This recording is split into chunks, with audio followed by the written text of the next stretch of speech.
भगत सिंह भारत के संदर्भ में काफ़ी प्रासंगिक हैं, और वह इसलिए भी कि भगत सिंह के पूरे इतिहास को झपटने की कोशिश हो रही है। जब मैं भगत सिंह की चर्चा करता हूँ तो मेरे सामने उनके साथ साथ राजगुरु और सुखदेव की मूर्ति भी आ जाती है। तो जैसे जालियाना वाला बाग को देख करके उधम सिंह पैदा हुए, वैसे ही लाला लाजपत राय की निर्मम हत्या से आक्रोशित होकर के भगत सिंह पैदा हुए। उन्होंने इस बात को समझा कि हमारा जो बलिदान होगा वह हमारा अंत नहीं होगा, बल्कि हमारा नया पुनर्जन्म होगा। गांधी ने भगत सिंह के फांसी से बचाने के लिए 4 बार अरविंद से मिले। इस साल दुर्गा पूजा त्योहार के दौरान ही 28 सितंबर को भगत सिंह का जन्मदिवस मनाया गया। विमर्श न्यूज ने जमशेदपुर में 3 प्रतिनिधि वक्तव्य रिकॉर्ड किया। आज जब हम भगत सिंह के बारे में बात कर रहे हैं तो एक ऐसी परिस्थिति के बारे में बात कर रहे हैं, एक ऐसी परिस्थिति में बात कर रहे हैं जिस समय पूरी दुनिया में दक्षिणपंथी उभार बढ़ रहा है और फासिज्म का खतरा चारों तरफ सामने खड़ा है। यह पूरी दुनिया का फेनोमेनन है, और ऐसे में भगत सिंह भारत के संदर्भ में काफ़ी प्रासंगिक हैं, और वह इसलिए भी कि भगत सिंह के पूरे इतिहास को झपटने की कोशिश हो रही है। अभी आप लोगों ने देखा होगा कि गांधी, सावरकर, भगत सिंह और नेताजी सुभाष चंद्र बोस चारों का फोटो एक साथ आ रहा है। यह इतिहास के साथ बहुत बड़ी घपलेबाजी है, और इस संदर्भ में भगत सिंह को समझने की ज़रूरत है कि वे आज की परिस्थिति में क्या करते, क्या सोचते और क्या कहते, क्या उनका आह्वान होता। तो मैं अपनी बात शुरू करना चाह रहा हूँ यहाँ से कि भगत सिंह को हम शहीद आजम क्यों कहते हैं। मैं ये मानता हूँ कि किसी देश के लिए अपनी जान को बलिदान दे देना अपने आप में महानतम बलिदान है, महानतम त्याग है। तो जितने लोगों ने यह काम किया है, मैं सबको नमन करता हूँ, और भगत सिंह का उसमें भी एक अलग कंट्रीब्यूशन है, और उसी कंट्रीब्यूशन को ज़्यादा अच्छी तरह समझने की ज़रूरत है। आमतौर पर जब हम भगत सिंह की बात करते हैं तो समझा जाता है सैंडर्स बद्ध। मेरी नज़र में यह बहुत छोटी बात थी। इसके लिए भगत सिंह को शहीद आजम नहीं कहा जा सकता, क्योंकि हमारे पूर्व वक्ताओं ने बताया ही कि इंग्लैंड में जाकर मारा उधम सिंह ने जनरल डायर को, तो वह कम साहसिक काम नहीं था। खुदीराम बोस 14 साल की उम्र में फांसी पड़ गए। करतार सिंह सराभा काफ़ी कम उम्र में फांसी पड़ गए। तो हमारे यहाँ बड़ी ज्वलंत परंपरा और बड़ी शानदार परंपरा रही है शहादत की, लेकिन भगत सिंह के इससे अलग एक कई योगदान हैं जिनको मैं यहाँ लाना चाहूँगा। उनका सबसे पहला योगदान है कि जो आतंकवाद की धारा भारत में चल रही थी, उसने एक समय तक पॉजिटिव भूमिका निभाई थी, उसको उन्होंने एक और आगे बढ़ा दिया, एक छलांग लगा दी और उसे मार्क्सवाद के साथ जोड़ दिया, सीधे क्रांतिकारी विचार के साथ जोड़ दिया। तो यह कैसे हुआ, इसको थोड़ा समझने की ज़रूरत है। भगत सिंह के मित्र हुआ करते थे शिव वर्मा। शिव वर्मा ने यहाँ आतंकवादी आंदोलन के इतिहास पर कुछ चर्चा की है, और उससे आपको एक सिलसिला का बोध हो जाएगा। इतिहासकार 1898 से चापेकर बंधुओं द्वारा प्लेग ऑफिसर रैंड की हत्या के बाद से आतंकवाद की शुरुआत मानते हैं। तब इन लोगों की क्या विशेषता थी? ये ब्रिटिश साम्राज्यवाद के खिलाफ की लड़ाई को हिंदू के का जो शानदार काल था उससे जोड़ करके अपनी प्रेरणा लेते थे। गदर पार्टी वो इससे थोड़ी अलग हटी और उसने जो अमेरिका का जनतंत्र था उसको आदर्श बनाया और भारत को उस दिशा में ले जाने के लिए संघर्ष किया। उस समय पूरे पूंजीवादी जनतंत्र में अमेरिका का जनतंत्र सबसे आदर्श समझा जाता था। लेकिन भगत सिंह जब राजनीतिक दिशा में आगे बढ़े उस समय तक उनके सामने एक नया नमूना सामने आ चुका था। वह थी 1917 की बोल्शेविक क्रांति। और मैं याद दिला दूं कि बोल्शेविक क्रांति में और भगत सिंह के सोच के आगे बढ़ने में बड़ी भूमिका है। बोल्शेविक पार्टी का निर्माण, या यूं कहिए कि रूस में मार्क्सवाद का प्रचार किन लोगों ने किया? उन लोगों ने जो पहले नरोदनिक पार्टी में काम करते थे। नरोदनिक पार्टी मतलब वो ऐसी ही पार्टी जैसे भारत का आतंकवादी आंदोलन। और उन्होंने उसी चीज के साथ कि इक्के दुक्के लोगों की हत्या कर देने से, जार की हत्या कर देने से लोगों की मुक्ति नहीं होगी। इसके लिए जो मार्क्स की बात थी कि मजदूर वर्ग की मुक्ति मजदूर वर्ग का ही काम हो सकता है, इस बात को लेकर के प्रचार किया। इसका सबसे बड़ा श्रेय ये प्लेखानोव को जाता है। लेनिन ने बाद में मोर्चा संभाला और प्लेखानोव भटक गए। मैं उस दिशा में नहीं जाऊंगा। तो ये मैं कहना चाह रहा हूं कि किसी भी देश में कम्युनिस्ट आंदोलन में जब नई नई पार्टी बनती है तो उसमें विभिन्न विचारधाराओं के लोग आते हैं प्रभावित होकर, और वह एक बड़ी खिचड़ी जैसी चीज बनती है। तो कई लोग सवाल उठाते हैं कि कम्युनिस्ट पार्टी तो उस समय थी, भगत सिंह क्यों नहीं शामिल हुए? इसमें बड़ी सीधी सी बात है। एक बार सोहन सिंह जोश से भगत सिंह ने कहा था कि आपकी पार्टी का कार्यक्रम बड़ा अच्छा है, मैं 100% उससे सहमत हूं, लेकिन वे संघर्ष की धारा को, हथियारबंद संघर्ष की धारा की उपेक्षा करते हैं और मैं समझता हूं कि कभी कभी यह जरूरी होता है। तो इस ढंग से वो आगे बढ़े और जेल में जाने के बाद उनके ज्ञान का बहुत विकास हुआ। उनके विचार में एक कहिए तो क्रांतिकारी उभार पैदा हुआ और उन्होंने इस बात को समझा कि हमारा जो बलिदान होगा वह हमारा अंत नहीं होगा, बल्कि हमारा नया पुनर्जन्म होगा। और अगर समय होगा तो मैं एक घटना बताना चाहूँगा कि जब वो लोग सजा होने लगी तो उन्होंने कहा कि हम सभी साथियों को एक साथ मिलने का मौका दिया जाए। ब्रिटिश सरकार ने माना और सब लोगों को लाहौर पहुंचाया गया। और एक जेल में जब सभी बैठकर आपस में बात कर रहे थे तो सब अपना अपना तजवीज़ कर रहे थे लाइटर मूड में कि किसको क्या सज़ा मिलेगी। तो भगत सिंह की बारी आई तो सब चुप हो गए। तो भगत सिंह ने कहा कि क्यों आप लोग हमको बरी कर रहे हैं क्या? हम सजा मुक्त हो जाएंगे क्या? और उसके बाद उन्होंने एक छोटा सा भाषण दिया।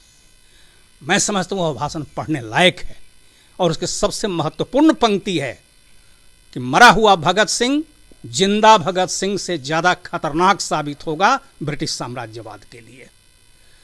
यह प्रेरणा, अंदर की यह प्रेरक शक्ति। और इसके बाद उनका एक दूसरा जो कंट्रीब्यूशन हम जोड़ दें कि उन्होंने भारत का पूंजीपति वर्ग और ब्रिटिश साम्राज्यवाद के साथ एक जो साठ-गांठ बन रहा था उसको सबसे पहले एक्सपोज किया। भारतीय कम्युनिस्ट आंदोलन के लोगों को एक्सपोज किए जाने के पहले उन्होंने बहुत साफ कहा दो बात। पहली बात यह है कि अगर अंग्रेज चले जाएं और तेज बहादुर सप्रू जैसे लोगों के हाथ में सत्ता आ ही जाए तो मजदूरों को, जनता को फायदा नहीं होगा।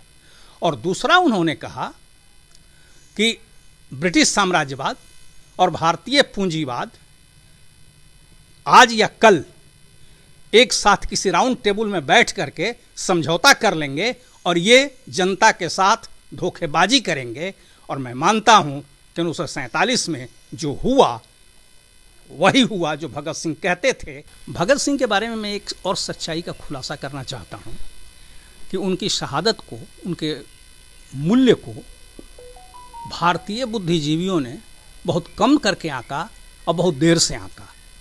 मैं ये बताना चाहता हूँ कि भारत में सबसे पहले भगत सिंह पर इतनी जो पॉपुलैरिटी की बाढ़ आई है, उसमें एक किताब का महत्वपूर्ण योगदान है। वह था ये एल.बी. मित्रोखीन की किताब भारत और लेनिन, और उसी में उन्होंने भगत सिंह के जेल डायरी की चर्चा की और यह पुस्तक बहुत पॉपुलर होने लगी और लोग भगत सिंह के विचारों के विकास से भी परिचित हुए। जमशेदपुर में हर साल भगत सिंह के शहादत दिवस पर आम सभा का आयोजन होता रहता है। सुखचंद्र झा, डॉक्टर राम कविंद्र सिंह और सिया शरण शर्मा को सुनिए। किसी भी उच्च स्तर की चर्चा में शामिल किया जा सके ऐसे 3 वक्तव्य आप यहाँ सुन सकते हैं। हमारे देश में हमारी समझ से जितने भी स्वतंत्रता सेनानी हुए उसमें सबसे ज़्यादा लोकप्रिय रहे। ऐसे इस पर एक बार हम भी इंडिया टुडे का सर्वे पढ़े, जिसमें 20,000 लोगों के ऊपर उसने सर्वे किया था, तो 37% लोग भगत सिंह को पसंद किए थे, 27% सुभाष चंद्र बोस पसंद किए गए थे और उसके बाद बाकी लोगों का पसंद था। खैर सर्वे है, उसमें ठीक भी हो सकता है, आंशिक भी ठीक हो सकता है, लेकिन एक बात तो स्पष्ट है कि नौजवानों में भगत सिंह सबसे ज़्यादा आकर्षित रहे। और उन नौजवानों में अभी आप देखेंगे जो भारत के कम्युनिस्ट क्रांतिकारी हैं, वो भगत सिंह की जयंती को अवश्य मनाते हैं, क्योंकि उनको लगता है कि उनका विचार कहीं से भगत सिंह के विचार से बहुत नज़दीक है। और इसलिए उनका आजकल बहुत प्रसिद्ध गीत वे लोग गाते हैं कि ऐ भगत सिंह तू जिंदा है, हर लहू के कतरों में, इनकलाब के नारों में।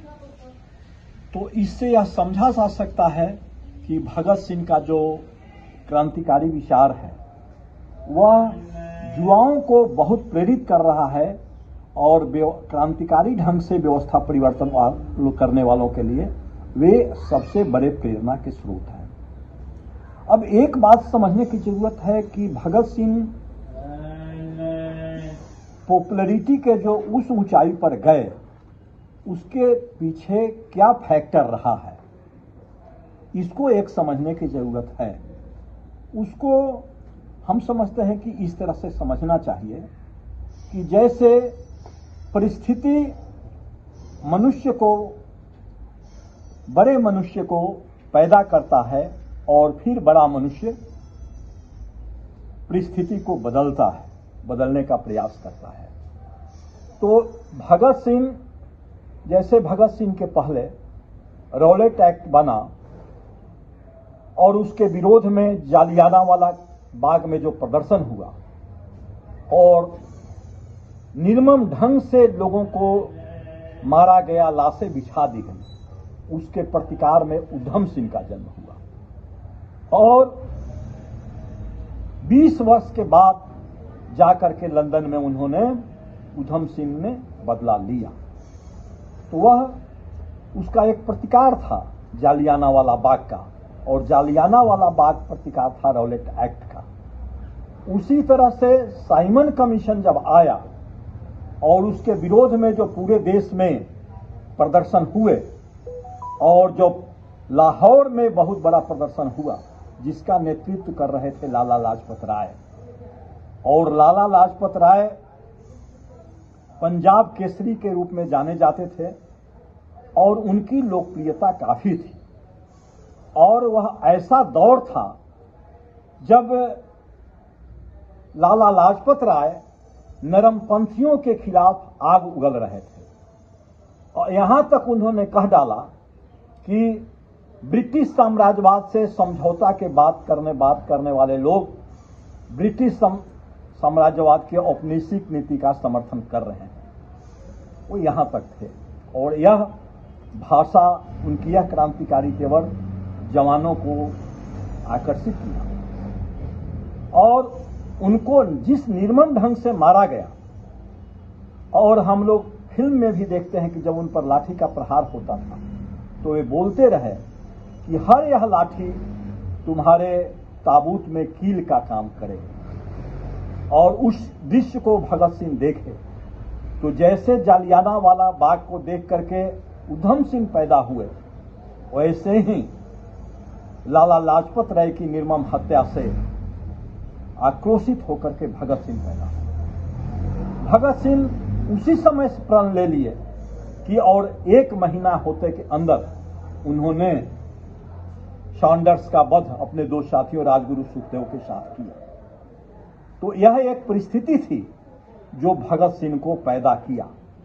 अब यही बात है कि परिस्थिति तो रहती है, सभी लोग भगत सिंह क्यों नहीं बन जाते हैं, यह क्षमता सभी लोगों में नहीं विकसित हुई।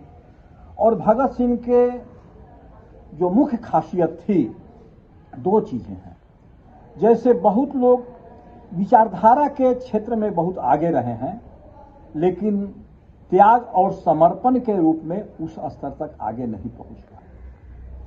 और बहुत लोगों ने भगत सिंह जितना त्याग और समर्पण किया, स्वतंत्रता आंदोलन में कई लोगों ने जो आतंकवादी रास्तों को अपनाया था या हिंसा के रास्ता पर चले थे, वे कई लोगों ने इस तरह का समर्पण किया है, लेकिन वे भगत सिंह नहीं बन सके क्योंकि उनके अंदर विचार नहीं था। लेकिन भगत सिंह के अंदर त्याग और विचार का मिश्रण था। यहां तक कि उनके गुरु सचिंद्र सन्याल जो काकोरी षड्यंत्र में बंद थे, उन्होंने अंतिम वक्त धर्म का सहारा ले लिया।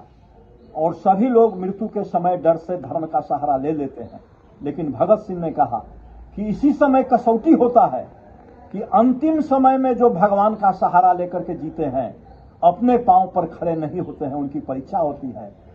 और मैंने इस परीक्षा में पास किया और मैं अंतिम समय तक वैज्ञानिक सोच को नहीं छोड़ा।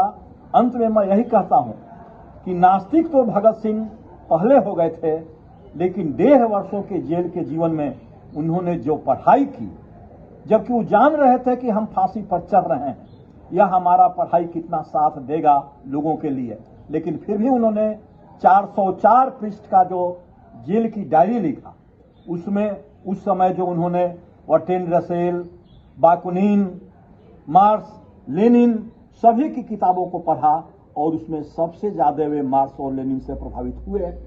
और वे कह सकते हैं कि वे कम्युनिज्म से भगत सिंह बहुत प्रभावित थे। इसलिए उनका त्याग, विचारधारा दोनों का मिलन था भगत सिंह के जीवन में, इसलिए उनको ऊंचाई तक ले गया। धन्यवाद। शहीद आजम भगत सिंह के साथ साथ राजगुरु और सुखदेव को फांसी पर लटका देने के बाद 95 वर्ष बीत गए। शहीदों की चिताओं पर लगेंगी हर बरस मेले, हमारे कानों में बार बार गूंजने वाली पंक्ति के साथ साथ जानिए इन तीनों की फांसी के बारे में और भगत सिंह के व्यक्तित्व के बारे में। देखिए पूरा वीडियो और इसे शेयर अवश्य कीजिए। जब मैं भगत सिंह की चर्चा करता हूँ तो मेरे सामने उनके साथ साथ राजगुरु और सुखदेव की मूर्ति भी आ जाती है। और ये स्वाभाविक है कि भगत सिंह की जो कहानी है उसमें राजगुरु और सुखदेव की कहानी भी सम्मिलित है। और इसलिए मैं उन सबको नमन करते हुए भगत सिंह के बारे में कुछ ऐतिहासिक तथ्य रखना चाहता हूँ। भगत सिंह की जो पारिवारिक पृष्ठभूमि थी वो कांग्रेस और राष्ट्रनिष्ठ परिवार की थी।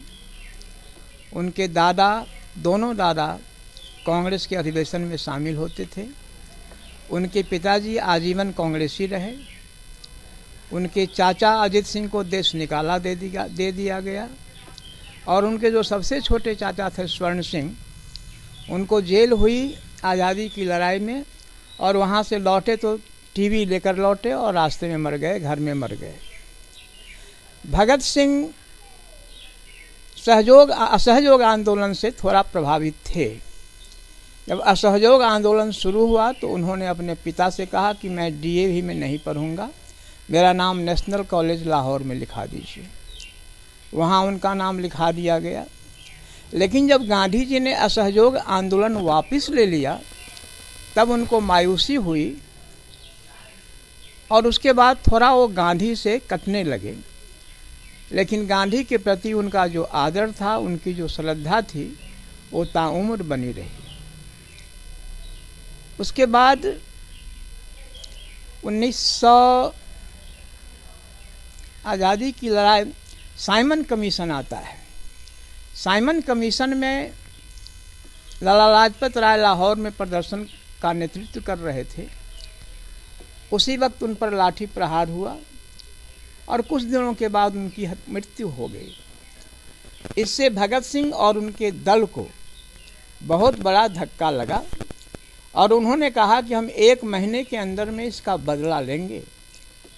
और ठीक 1 महीने के बाद 17 दिसंबर 1928 को सॉन्डर्स की हत्या क्रांतिकारियों ने कर दी।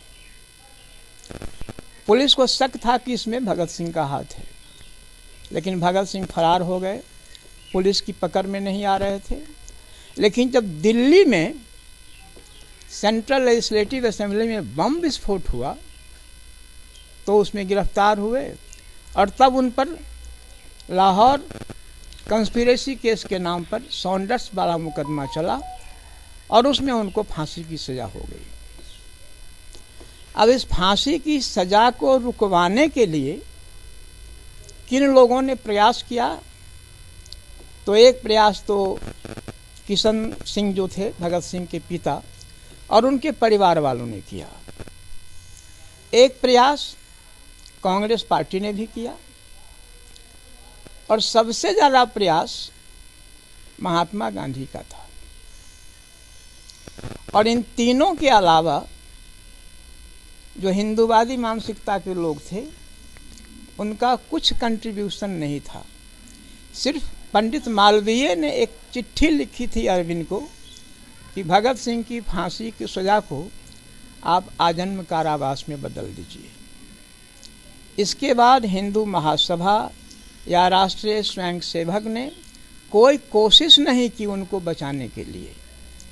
लेकिन जब भगत सिंह को फांसी मिल गई तो ये दोनों लोग, हिंदू महासभा के लोग, राष्ट्रीय स्वयंसेवक के लोग, संघ के लोग, गांधी पर तीर चलाने लगे कि गांधी जी ने उनको बचाने की कोई कोशिश नहीं की। गांधी ने भगत सिंह के फांसी से बचाने के लिए 4 बार अरविंद से मिले और अरविंद को पंजाब के ऑफिसरों ने धमकी तक दे डाली। पंजाब की ब्यूरोक्रेसी को लगता था कि अरविंद को पटा लेगा गांधी, और उन्होंने अरविंद को धमकी दे डाली कि अगर आप गांधी के झांसे में आकर के फांसी को रोकवाते हैं तो हम एक मुफ्त इस्तीफा दे देंगे। उधर ब्रिटेन में भी हल्ला हो रहा था कि अभी तक सॉन्डर्स जिंदा क्यों है।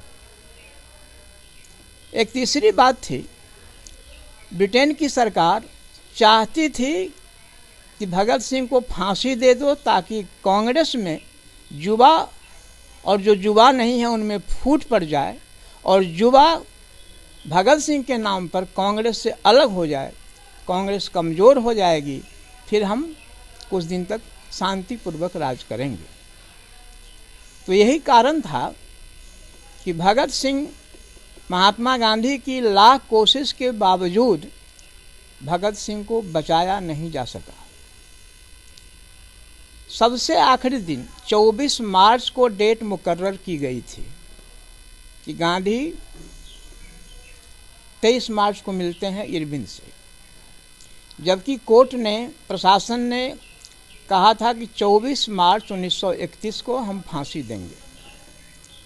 लेकिन जब 23 तारीख को गांधी मिलने जाते हैं अरविंद से और पंजाब को पता चलता है ब्यूरोक्रेसी को मिलने गया है, तो 24 के बदले 23 की ही रात में उनको फांसी दे देते हैं कि कहीं इरविन का तार ना आ जाए कि फांसी रोक दे। लेकिन इसका कोई श्रेय का मतलब नहीं है, जब चूँकि गांधी बचा नहीं सके, अंततः तो उनको फांसी मिल ही गई, गांधी बचा नहीं सके, लेकिन गांधी ने पुरजोर कोशिश की, फिर भी उनको बचाया नहीं जा सका। लेकिन जो उनकी शहादत है वो शहादत देश की सबसे आला शहादत है सबसे गरिमामय शहादत है और जब तक हिंदुस्तान का इतिहास रहेगा तब तक उनका नाम हिंदुस्तान इतिहास में अमर रहेगा। साम्यवादी बनने की कथा उनकी ये है कि जब वो नेशनल कॉलेज लाहौर में पढ़ते थे उस समय उन्होंने काफ़ी अध्ययन किया और उस अध्ययन के बाद भी उनका झुकाव साम्यवाद की तरफ हुआ। वो खुद लिखते हैं कि गहन अध्ययन के बाद मेरे में विचारिक परिवर्तन हुआ। हमारे जो पहले के नेता थे क्रांतिकारी, वो लोग बदले की भावना से टेरर फैलाते थे, आतंक फैलाते थे, लेकिन गहन अध्ययन के बाद हमने पाया कि नहीं, इस टेररिज्म के पीछे वैचारिक धारा होनी चाहिए। अब बदले के लिए नहीं मारना है, विचारधारा स्थापित करने के लिए मारना है। और वो बाकुनिन से और मार्क्स से ज़्यादा प्रभावित थे। फिर तो उनका सारा जीवन, यहाँ तक कि जब जेल में वो जा रहे, बुलाने आया कि आप चलिए, फांसी की टिकटी पर चढ़ना है आपको, तो कहा कि रुको, अभी एक क्रांतिकारी दूसरे क्रांतिकारी से बात कर रहा है। उस समय एक किताब पढ़ रहे थे, लेनिन और नो लेनिन। धन्यवाद।